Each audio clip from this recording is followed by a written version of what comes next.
3 days after the hunt ended, the cantina on Nexus Station was more crowded than it had ever been.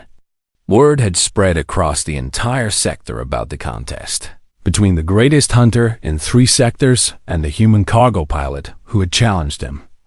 Everyone wanted to see what would happen next. Vexler stood in the center of the room, exactly where he had been boasting a week earlier. His scales were still soft and would take several more days to fully recover. His forearms hung at his sides, no longer gesturing dramatically. His yellow eyes looked at the floor instead of the crowd. Grace Holland sat at the bar, in the same seat where she had been sitting when she first heard his stories. She held a drink in her hand but had not taken a sip. She was watching Vexler with that same calm expression she always wore.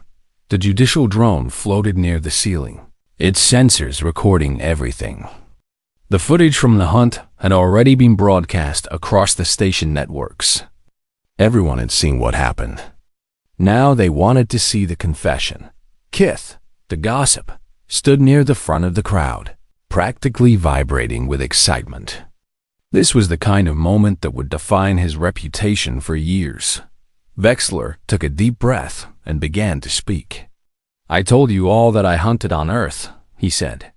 His voice was quiet and flat, nothing like the booming confidence he had shown before. "I told you that I tracked a human through the forest and killed him. I told you that this tooth came from that kill." He touched the pendant around his neck. "I lied." The crowd murmured but did not interrupt. "I did go to Earth," Vexler continued. "That part was true. I spent 6 days on the planet, in a region of dense forest and mountains. But I did not hunt any humans. I avoided them completely. I was too afraid to go near their settlements or travel paths." He paused, and when he spoke again, his voice was even quieter. "On my 4th day, I found a body. A human who had died, probably from falling down a rocky slope. He had been dead for several days. I took one of his teeth as a trophy and left the planet as quickly as I could." The crowd was silent. Several beings looked away in embarrassment or disgust. "I never hunted a human. I never even saw a living one up close until I met this woman." He gestured toward Grace without looking at her. "Everything I told you was a lie designed to make me seem impressive. I am not the greatest hunter in 3 sectors. I am just a hunter who tells good stories." He reached up and removed the pendant from his neck. He walked slowly to the bar where Grace was sitting and held it out to her. "This belongs to you now," he said. "I am sorry for what I said about your species. I was wrong." Grace took the pendant and looked at it for a moment. The tooth was yellowed and chipped, just a small piece of bone that had been turned into a decoration. Somewhere on a planet far away, this had belonged to a person who had died alone in the wilderness and been scavenged by an alien who wanted a trophy. She stood up and walked to the corner of the cantina where a disposal unit was built into the wall. She opened the unit and dropped the pendant inside. It vanished with a soft hum, broken down into its component atoms and recycled. Several people in the crowd gasped. The pendant had value, both as a rare trophy and as a symbol of her victory. Destroying it seemed like a waste. Kith pushed forward through the crowd. "Why did you do that? You could have kept it as proof of your victory." Grace returned to her seat at the bar. "That tooth belonged to someone who died alone and afraid. They deserve better than to be worn around the neck of someone who found their body and called it a kill." She picked up her drink. "The dead should not be trophies." The crowd was quiet, processing this. Vexler remained standing in the center of the room, looking lost and small despite his size. "May I ask you something?" he said to Grace. She nodded. "You said you were a cargo pilot, but the way you fought, the way you planned, the way you moved through that jungle, that was not the behavior of someone who hauls cargo for a living. What are you really?" Grace took a long sip of her drink before answering. "I was not always a cargo pilot," she said. Before the war ended, I was a Marine. Colonial Defense Forces, 3rd Division. I served on 4 different worlds during the Fringe Wars. She set down her drink. I have seen real combat against species that Vexler only tells stories about. I have fought in jungles, deserts, frozen wastelands, and the void of space itself. Kith's eyes went wide. The Fringe Wars? You fought against the Khazari? Grace nodded. Among others. But the Khazari were Class 7 predators, Kith said. They hunted soldiers for sport. They were nearly impossible to kill. They were difficult to kill, Grace agreed. But not impossible. Nothing is impossible if you are patient enough and willing to suffer enough. She looked at Vexler. That is the lesson I learned during the wars. Humans are not the strongest or the fastest. We are not the most dangerous in a fair fight. But we do not fight fair. We plan, we prepare, we endure, and we never stop coming until the fight is finished. The crowd was completely silent now. Many of them were looking at Grace with new expressions. Fear mixed with respect, mixed with something that might have been understanding. Vexler took a step toward her. Why did you challenge me? You could have simply ignored my stories and gone about your business. Why did you care so much about one boastful hunter lying about Earth? Grace was quiet for a moment, looking at her drink. Because someone on Earth had a family, she finally said.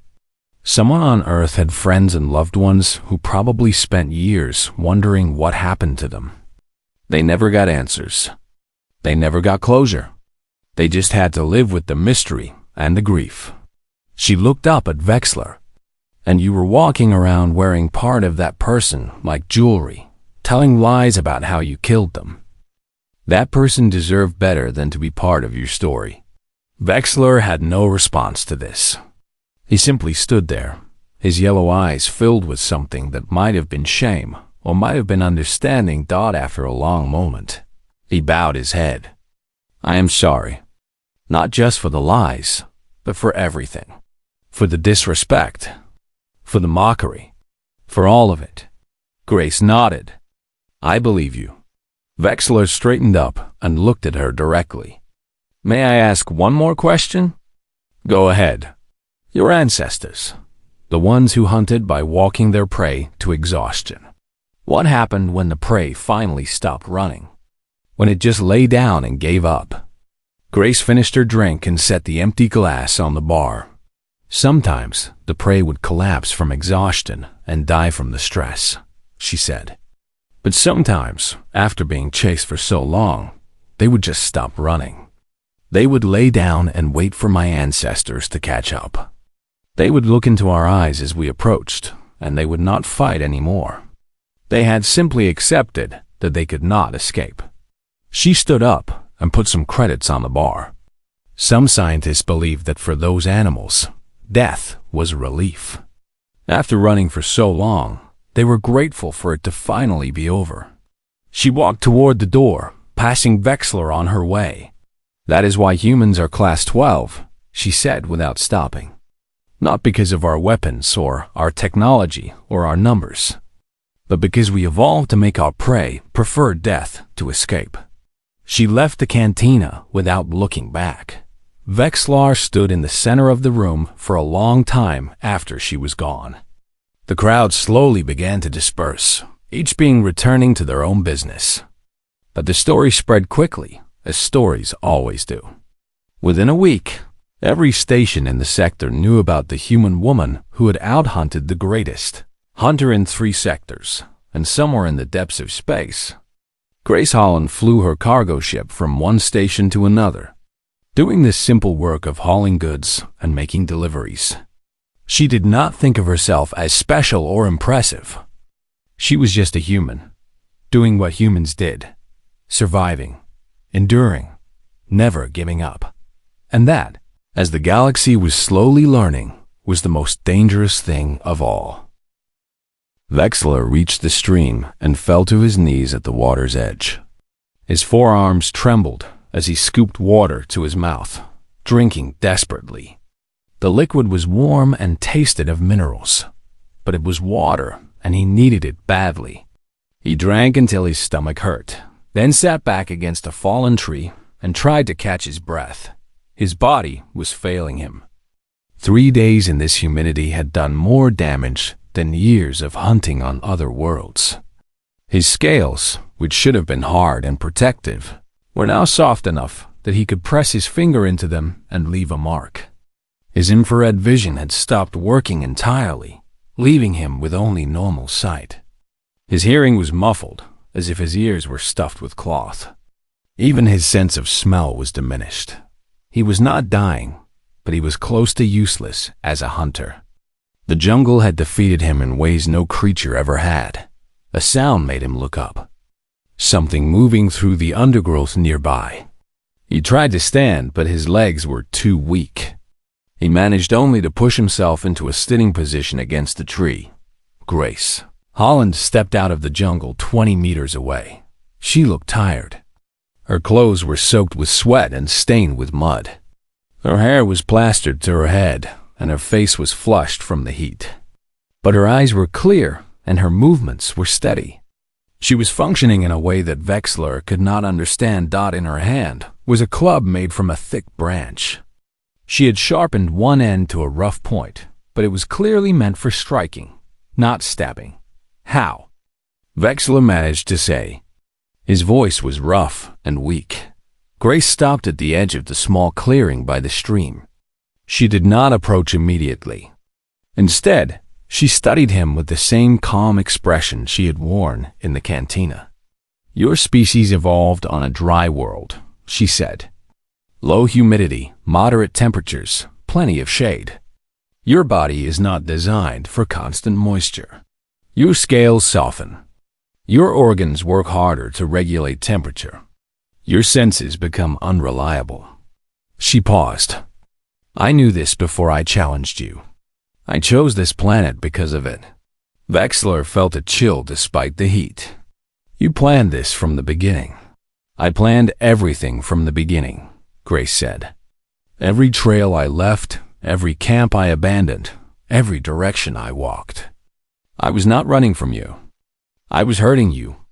I kept you in the most humid parts of the jungle. I made sure you never had time to rest properly. I adjusted my pace so you always thought you were close to catching me, but you never did." She took a few steps closer. "My ancestors called this persistence hunting. They did not need to be faster or stronger than their prey. They just needed to keep following until the prey could not run anymore. The prey would exhaust itself trying to escape, and then my ancestors would simply walk up and finish it." Vexler tried to stand. His legs shook and nearly gave out, but he managed to get to his feet by using the tree for support. He still had 4 arms. He still had claws. He was not completely helpless. "I am not finished yet," he growled. Grace nodded. "I know. That is why I'm going to give you a chance to surrender now. Admit that I have won, and we can end this peacefully. The judicial drone is recording everything. You can say you were defeated by the environment, not by me. It would be less embarrassing." "Torvians do not surrender," Vexler said. He pushed off from the tree and stood on his own, swaying slightly but upright. "We fight until we cannot fight anymore." "I expected you to say that," Grace said. She shifted her grip on the club. "Just remember that I gave you the choice." Vexler attacked. Even in his weakened state, he was fast. His forearms swung at her from multiple angles, claws extended, trying to grab or slash or strike. Any one of those blows could have seriously injured her, but Grace was not there. She moved to the side as he charged, letting his momentum carry him past her. She did not try to hit him or grab him. She simply avoided him and let him waste more energy. He turned and attacked again. Same result. She dodged. She stepped back. She moved around him in a circle, never engaging directly, never letting him connect. "Stand still and fight," Vexler snarled. "No," Grace said simply. he attacked again and again. Each time she avoided him. Each time he grew more tired and more frustrated. His movements became slower and sloppier. His breathing became ragged and desperate. After what felt like hours, but was probably only 10 minutes, Vexler could barely lift his arms. He stood in the middle of the clearing, swaying like a tree in the wind, staring at the human woman who had not thrown a single blow. "This is how we hunt," Grace said. She was breathing harder now, but nowhere near as exhausted as he was. "We do not need to overpower our prey. We do not need to be faster. We just need to outlast them." She raised her club. "And now you cannot run anymore." She moved toward him. Vexler tried to defend himself. He raised his forearms to block or grab, but his reflexes were too slow. Grace ducked under his guard and struck him in the side with her club. The blow was not powerful enough to cause serious injury, but it was enough to make him stumble. He tried to turn and face her, but she was already moving to his other side. Another blow, this time to his leg. He fell to one knee. "Surrender," Grace said. "Never," Vexler gasped. She hit him again, a precise strike to his shoulder that numbed his upper right arm. Then another to his lower left arm, making him lose feeling in that limb as well. She was targeting nerve clusters, disabling him piece by piece without causing permanent damage. Within minutes, all 4 of his arms hung useless at his sides. He knelt in the mud by the stream, unable to rise, unable to fight, unable to do anything but breathe. Grace walked around to face him. She was sweating heavily, and her hands were shaking slightly from the exertion, but she was still standing, still functional, still in control. "The rules say I need to pin you for 30 seconds or render you unable to continue," she said. "I think this counts as unable to continue." The judicial drone floated down from where it had been observing. Its sensors scanned both of them. "The contestant known as Vexler is unable to continue the hunt," the drone announced. "The contest is concluded. The winner is the contestant known as Grace Holland." Vexler stared at the ground. His scales were soft. His arms were numb. His pride was destroyed. "You did not beat me," he said quietly. "This planet beat me. The humidity, the conditions. On fair ground, I would have won." Grace crouched down so she could look him in the eyes. Her expression was not angry or triumphant. It was almost sad. "There is no fair ground," she said. "That is what you never understood. Hunters do not wait for fair conditions. They use every advantage they can find. They study their prey and choose the battlefield that gives them the best chance." She stood up. "I am a human. I cannot match your speed, your strength, your senses, or your natural weapons. So I use my brain instead. I planned. I prepared. I chose the ground. And I won." She turned and began walking toward the edge of the clearing. "I will see you back on Nexus Station," she said over her shoulder. "You have a confession to make." Vexler remained kneeling by the stream for a long time after she left. The judicial drone waited patiently, recording everything. For the first time in 40 years of hunting, Vexler understood what it felt like to be prey. And he understood why the galaxy feared humans, not because they were strong, not because they were fast, not because they had natural weapons or superior senses, but because they never stopped coming. They planned, they prepared, they chose their ground, and they simply refused to give up until their prey was exhausted and beaten. Humans were not the deadliest predators in the galaxy because of what they could do. They were the deadliest because of what they could endure, and Vexler had learned this lesson in the worst possible way. The sun rose over Morrow's End, though it was difficult to tell through the thick gray clouds that covered the sky. The jungle came alive with sounds, creatures calling to each other, insects buzzing in swarms. something large moving through the undergrowth in the distance. The humidity was already heavy, making the air feel thick and wet. Vexler began his hunt with confidence. He moved through the jungle quickly and quietly, using all four of his arms to push aside branches and vines. His infrared vision allowed him to see heat signatures through the vegetation, and his sensitive hearing picked up sounds that most species could not detect. He was in his element, doing what he had done 1,000 times before.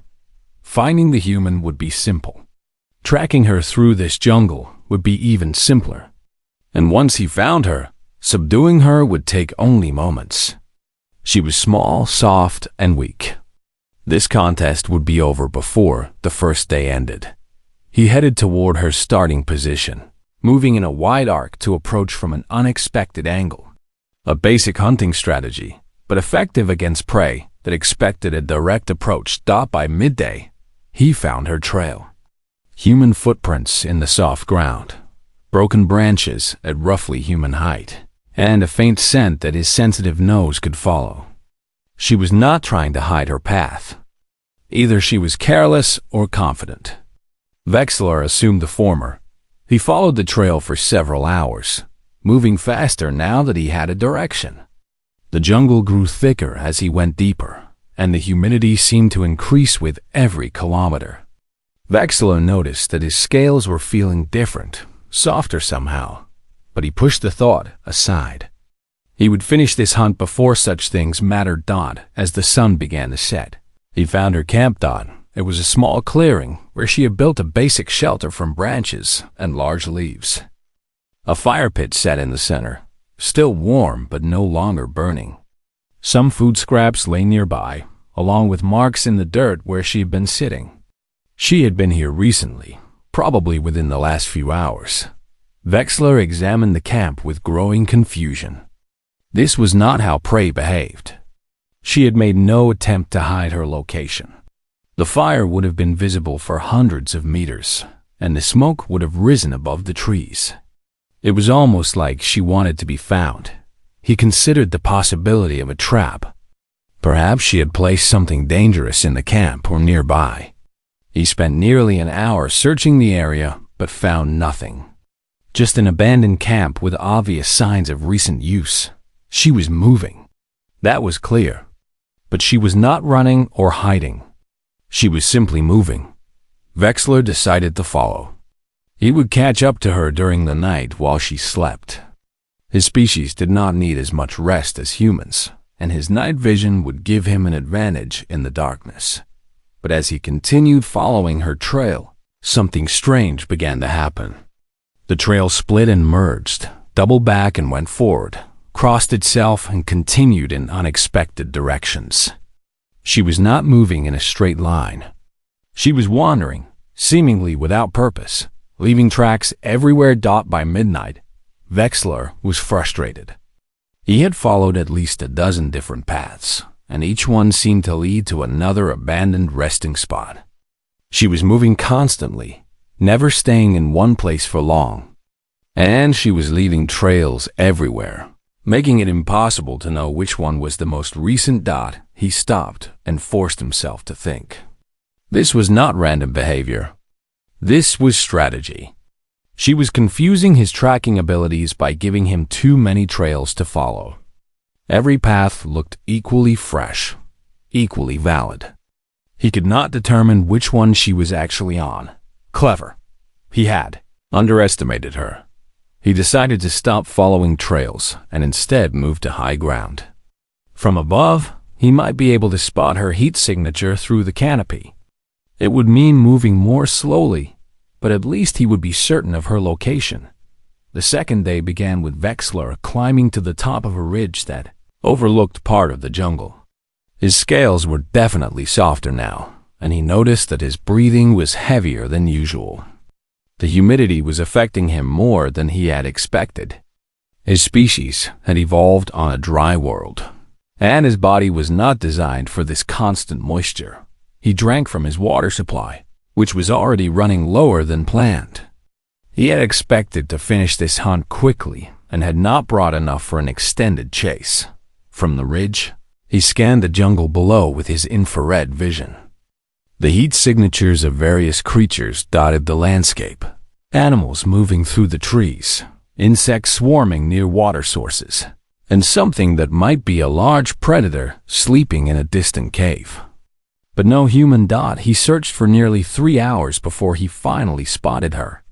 She was moving through the jungle about 2 kilometers to the east, walking at a steady pace. Not running, not hiding, just walking. Vexler descended the ridge and moved to intercept her. His muscles were tired, but he pushed through the discomfort. He was a hunter. Pain was temporary. Victory was forever. He closed the distance quickly, cutting through the jungle in the most direct path possible. But when he reached the spot where he had seen her, she was gone. Her trail continued east, still clear and obvious, still making no attempt at concealment. He followed again, and again she stayed ahead of him. Every time he thought he was getting close, she seemed to move just a little faster. Not running, but adjusting her pace to stay out of reach. By the end of the second day, Vexler was exhausted. His scales were noticeably soft, almost rubbery in texture. His water was nearly gone. His muscles ached from the constant movement through difficult terrain. And the human was still ahead of him, still walking, still leaving her obvious trail. He found another of her abandoned camps as night fell. This time, there was something different. She had carved a message into a tree using her knife. The letters were in the common galactic script, easy to read. "You are not hunting me." Vexler stared at the words for a long time. He did not understand their meaning. Of course, he was hunting her. He had been following her trail for 2 days. He was closing the distance. He would catch her tomorrow. But as he lay down to rest, a small voice in the back of his mind whispered something troubling. He had been moving constantly for 2 days. He had been following her trails, reacting to her movements, going where she led him. He had not chosen his own path or made his own decisions since the hunt began. He pushed the thought away and tried to sleep. Tomorrow he would end this. The third day began badly. Vexler woke up feeling weak and sick. His scales were now so soft that they provided no protection at all. His vision was slightly blurred, and his infrared sight was flickering in and out. His body was not handling the humidity well. He stood up slowly and realized that his water was completely gone. He would need to find a stream or pond before he could continue. This was a serious problem. Finding water in an unfamiliar jungle while being hunted was dangerous and time-consuming. Hunted. The word appeared in his mind unbidden, and he could not push it away this time. He was being hunted. He had been the prey since the moment the contest began. The human had never been running from him. She had been leading him, controlling his movements, making him chase her through the most humid parts of the jungle while she stayed just ahead. She had done exactly what she said her ancestors did. She had not tried to outrun him or overpower him. She had simply kept moving, kept him following, kept him expending energy while she paced herself perfectly. And now he was exhausted, dehydrated, sick, and far from any easy escape. Vexler felt something he had not felt in many years: fear. He began moving toward the sound of running water in the distance. No longer thinking about hunting the human. Now he was thinking about survival. He needed water. He needed rest. He needed to get his strength back before he could continue. He was so focused on reaching the water that he did not notice the figure watching him from the shadows of the trees. He did not hear the soft footsteps that followed him at a careful distance. He did not realize that the hunt was about to end, and that he was not going to be the one who finished it. Grace Holland watched him from 50 meters away, her face calm and patient. She had been waiting for this moment for 3 days, and now that it was here, she was in no hurry at all. The silence in the cantina lasted only a moment before Vexler let out a harsh laugh. He straightened up to his full height and looked down at Grace with what he clearly believed was superiority. "Prove it?" He repeated. "You want me to prove my skills against a human female who moves cargo for a living? That would be like asking a champion fighter to battle a child. There is no honor in such a victory." Grace did not react to his words. She simply waited. "Although," Vexler continued, a cruel smile spreading across his scaled face, "I suppose there could be entertainment value in such a contest. The stations always enjoy a good story, and what better story than a human learning their true place in the galaxy?" "I am not suggesting entertainment," Grace said. Her voice remained steady and calm. "I am suggesting a hunt. A real one. You and me, on neutral ground, with proper rules and witnesses. If you are the greatest hunter in 3 sectors, this should be simple for you." Vexler tilted his head, his yellow eyes studying her more carefully now. "You are serious. Very. And what would be the terms of this hunt?" Grace pulled a chair from the nearby table and sat down without asking permission. She crossed her arms and looked up at the Torvian. "We choose a neutral planet. Something difficult but survivable for both our species. A Class A death world should be fair. We start from opposite sides of a designated zone, and we hunt each other for 3 days. First one to subdue the other wins. No killing allowed, but injuries are expected." She paused. "Traditional hunting only. No advanced weapons, no technology beyond basic tools we make ourselves. Just our natural abilities and our skills." Vexler's eyes narrowed. "And the stakes? If you win, I give you my ship. It is a small cargo vessel, nothing special, but it has value. You can sell it or keep it as a trophy. And if you win?" Vexler asked, though his tone suggested he found this possibility amusing. "If I win, you stand in this cantina and admit that your Earth story was a lie. You tell everyone the truth about that tooth around your neck. And then you give it to me." The crowd murmured at this. To accuse a Torvian hunter of lying about a trophy was a serious insult. To demand he confess publicly was even worse. Vexler was quiet for a long moment. His 4 hands clenched and unclenched as he considered the offer. Finally, he leaned forward. "Why would you risk your ship, your livelihood, for a tooth that means nothing to you?" Grace met his gaze without flinching. "Because I do not like liars. And I especially do not like liars who boast about killing my people." The cantina seemed to hold its breath. Vexler smiled slowly. "Very well, human. I accept your challenge. But I want the terms witnessed properly. A judicial drone to monitor the hunt and record everything. No disputes about the outcome." "Agreed," Grace said. They shook on it, Vexler using one of his 4 hands to grip her much smaller one. His scaled palm was rough and cold, but Grace did not react. "There is a planet called Morrow's End in the next system," Vexler said. "Class 8, heavy jungle, extreme humidity. The wildlife is dangerous, but not impossible. We can be there in 2 days." "I know the planet," Grace said. "It will work." Kith, the gossip, could barely contain himself. "This is incredible. A human challenging the greatest hunter in 3 sectors. I must spread the word. Everyone will want to watch the recordings." Grace stood up and looked at the small blue creature.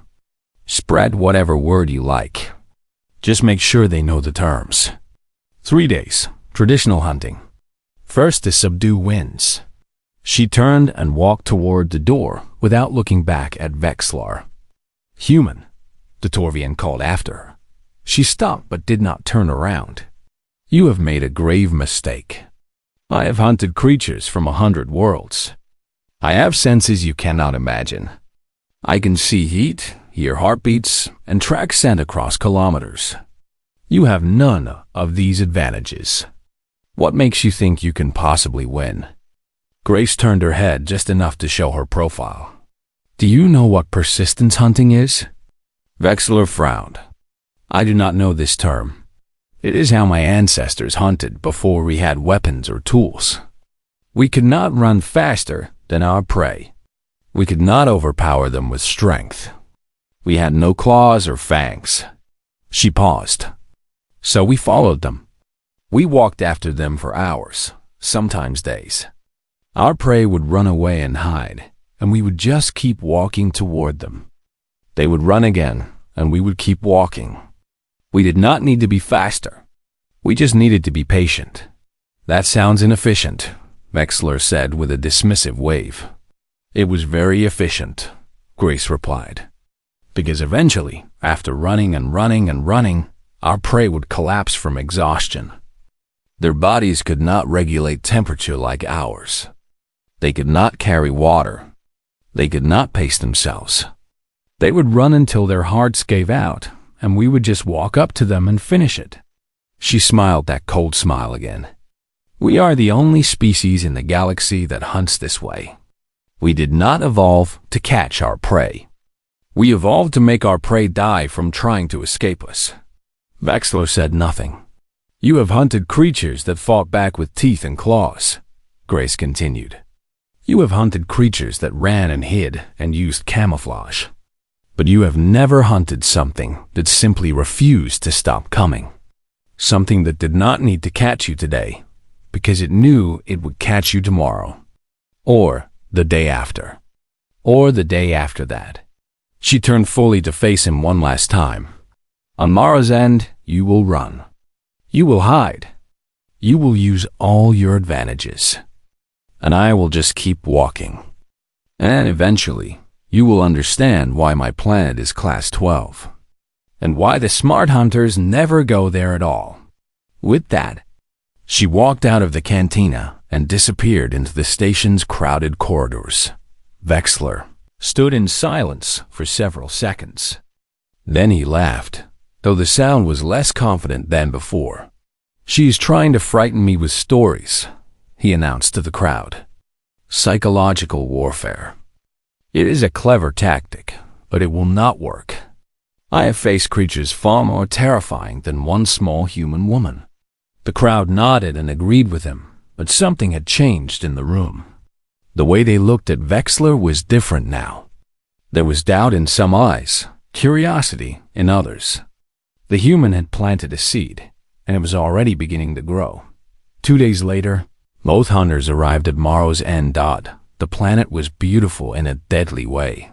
Thick jungle covered most of the land, with trees that stretched hundreds of meters into a sky that was always gray with clouds. The humidity was extreme, so thick it felt like breathing water. The wildlife was varied and dangerous, from small venomous insects to large predators that moved silently through the undergrowth. A judicial drone met them at the landing zone. It was a floating silver sphere with multiple sensors and recording devices. It would monitor both hunters throughout the contest and ensure the rules were followed. Vexler arrived first, his ship sleek and expensive. He wore a light armor that would protect against bites and cuts, but still allow him to move quickly. He carried no weapons, as agreed, but his forearms and natural claws were weapons enough. Grace arrived an hour later in her small cargo ship. She wore simple clothing, loose fabric that would breathe in the humidity. She carried a water container and a small knife for making tools. Nothing else. Vexler looked at her minimal preparation and shook his head. You do not even have armor. One bite from the local creatures, and you will be poisoned. I will try not to get bitten, Grace said simply. The judicial drone explained the rules one final time. They would start from opposite ends of a zone roughly 50 kilometers wide. They had 3 days to subdue each other. The first hunter to pin the other for 30 seconds, or to render them unable to continue, would be declared the winner. Lethal force was prohibited, but would not disqualify anyone if it occurred accidentally. Do you understand and accept these terms? The drone asked. I accept, Vexler said. I accept, Grace said. The drone floated between them. Then the hunt begins at sunrise tomorrow. May skill determine the victor." Grace nodded and walked toward her starting position without another word. Vexler watched her go, his yellow eyes tracking her movement until she disappeared into the jungle. Tomorrow, he would prove he was the greatest hunter in 3 sectors. Tomorrow, he would teach this human her place, or so he believed. The cantina on Nexus Station was loud and crowded that night. Dozens of species filled the large room, drinking strange liquids and speaking in languages that translator devices struggled to keep up with. Smoke from various substances floated near the ceiling, creating a haze that made the lights seem dim and distant. This was a place where traders, smugglers, mercenaries, and travelers all came together to spend their credits and share their stories. At the largest table in the center of the room sat a Torvian named Vexler. He was tall even while sitting, with dark green scales covering his body and 4 powerful arms that he used to gesture dramatically as he spoke. His eyes were yellow with vertical slits, and when he smiled, rows of sharp teeth caught the light. Around him sat at least 15 other beings from different worlds, all listening with wide eyes and open mouths as he told his tales. Vexler was famous across 3 sectors as a hunter. Not a hunter of animals for food or survival, but a hunter of dangerous creatures for sport and glory. His ship contained a trophy room filled with skulls, claws, teeth, and skins from some of the most deadly beasts in the known galaxy. He'd been doing this for 40 years, and he loved nothing more than talking about his adventures. At the bar, sitting alone with a glass of something brown, was a human woman named Grace Holland. She was in her early 30s, with short dark hair and tired eyes. Her clothes were practical, the kind worn by cargo pilots who spent most of their time in small ships traveling between stations. She was not paying attention to the loud Torvian at first. She had her own thoughts to deal with, her own memories to drink away. But then, Vexler said something that made her turn her head. "And that brings me to my greatest achievement," the Torvian announced, his voice carrying across the entire cantina. He reached into a pouch on his belt and pulled out a small pendant on a chain. He held it up so everyone could see. It was a tooth, yellowed with age but still sharp at the tip. This came from a creature on Earth. The crowd gasped. A few beings actually pushed their chairs back from the table. Earth. The words spread through the cantina in whispers. Class 12 Deathworld. One of the most dangerous planets ever discovered. A world where the gravity was crushing, the weather was violent, the diseases were endless, and the native life had evolved to be strong enough to survive all of it. "You went to Earth?" asked a small blue creature with too many eyes. His name was Kith, and he was known as the station gossip. "That is impossible. No one goes to Earth and returns." Vexler laughed, a deep rumbling sound. "I did more than go there, little one. I hunted there. For 6 glorious days, I walked through their forests and climbed their mountains. I breathed their thick air and drank their water. And I took this trophy from one of their apex predators." He swung the pendant slowly so everyone could admire it. Grace set down her drink. She turned fully on her stool to face the table. Her expression was calm, almost empty, but her eyes were now very focused. "The humans themselves," Vexler continued, clearly enjoying the attention, "are not as impressive as their reputation suggests. Yes, they are clever. Yes, they build interesting tools and weapons. But physically, they are soft. They are slow. They have no claws, no fangs, no armor. They cannot see in the dark or hear sounds beyond a narrow range. They are fragile creatures who survive only because they breed quickly and help each other." Several beings nodded at this. It matched what they had heard about humans. Dangerous as a group, but individually weak. "I tracked one through their forest for 3 days, Vexler said, lowering his voice as if sharing a secret. A male, alone, probably lost from his pack. He tried to run, tried to hide, but I am the greatest hunter in 3 sectors. He could not escape me. On the 3rd day, I caught him, and I took my trophy. He touched the pendant again. This tooth came from his mouth. The crowd was silent, either impressed or horrified or both. Grace stood up from her stool. She picked up her drink and walked toward the table. The crowd parted for her, though none of them seemed particularly worried. She was just one small human woman. After all, she stopped at the edge of the table and looked at Vexler with an expression that was difficult to read. "That is a very interesting story," she said. Her voice was quiet but clear enough to be heard. Vexler turned his yellow eyes toward her. His smile widened, showing more teeth. "A human. How wonderful. Perhaps you can confirm what I have said about your species. You are survivors, I will admit, but not warriors. Not hunters. Not like us." "I have a question," Grace said, ignoring his words. Vexler spread all 4 of his arms in a welcoming gesture. "Ask, little human. I have nothing to hide." Grace took a small sip of her drink. Then she asked a question in the same calm, quiet voice. "Did any hunt you back?" The cantina went completely silent. Even the machines behind the bar seemed to stop humming. Every eye and sensor in the room turned to look at the small human woman standing before the greatest hunter in 3 sectors. Vexler blinked. His smile flickered for just a moment before returning. "What do you mean?" "You said you hunted a human for 3 days, Grace said. "You said you caught him and took your trophy. But humans are social creatures, as you mentioned. We live in groups. We notice when someone goes missing." She tilted her head slightly. "So my question is simple. When the others realized one of their own was being hunted, did they come looking for you?" Vexler laughed again, but this time it sounded slightly forced. "I left before that could happen. I am a hunter, not a fool." "So you ran," Grace said. The words hung in the air like a blade. "I did not run," Vexler said, his voice harder now. "I completed my hunt and departed. There is no shame in knowing when to leave." "Of course," Grace said. She took another sip of her drink. "I just find it interesting that you spent 6 days on the most dangerous planet in the galaxy, and your biggest trophy is 1 tooth from 1 human who was alone and lost."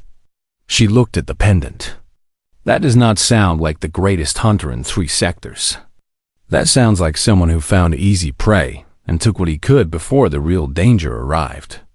The crowd shifted uncomfortably. A few beings looked at Vexler with new expressions, not quite doubt, but something close to it.